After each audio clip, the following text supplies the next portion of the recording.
मला कळलं गाडी ऐकायची हो हो कितीला देणार आहे 40,000 बघतो गिरायक अहो तुम्हाला काय करायचं आहे गिरायक आणलं म्हणजे बस 40,000ला गाडी देणार तुम्हाला गिरायक 40चं देणार फक्त तुम्ही फक्त तयार आहेच 4 पुऱ्या आहेत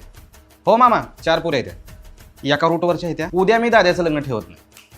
उद्या दाद्याचं लग्न फिक्स करतोय म्हणून समजायचं हो फक्त कसं आहे तो जो आहे ना पुढचा त्याला थोडंफार आपल्याला कमिशन द्यावं लागेल तर तुम्ही काय करा एक 4,000 रुपये ठेवा म्हणजे प्रत्येक पुरीचे 1,000 असं मला नको आहे काय डोकं फिरल्या करता राव घरचे लग्न ठरवायला मी असं करतोय मला कमिशन 1 रुपया नको आहे त्या माणसाला द्यावं लागेल दाद्याचं लग्न उद्या ठरवतो म्हणून ठरवणार मी अहो आप्पा सोपं नाही ते त्याला उत्पन्नाचा दाखला लागतो रहिवासी दाखला लागतो जातीचा दाखला लागतो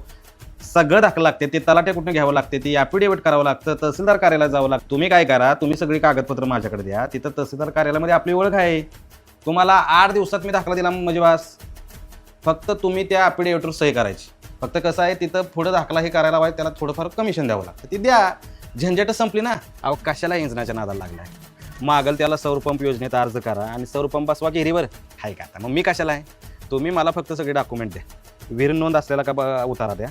सगळा उतारा द्या तुमचं जे काय भावभंगती आहे सगळ्यांचे मग तिथं संमतीपत्र पाहिजे जे काही डॉक्युमेंट असतील आधार कार्ड जे काही 7/12 खाते उतारा जे काय तुमची जमीन आहे सगळं क्षेत्र आहे ते सगळी डॉक्युमेंट तुमचं फोटो द्या तुम्हाला सौर पंप बसला म्हणजे बस हो जे काय असेल ते पैसे तिथं भरायचं आणि आपल्याला फास्ट करायचं आहे फास्ट करण्यासाठी कमिशन लागेल थोडं ते कमिशन द्यायचं तुम्हाला मी पुढच्या महिन्यात सौर पंप बसून देतो एरियावर काय राव तुमचं वय झालं केव्हा तुम्ही हँडल मारायचा आणि केव्हा चालू करायचा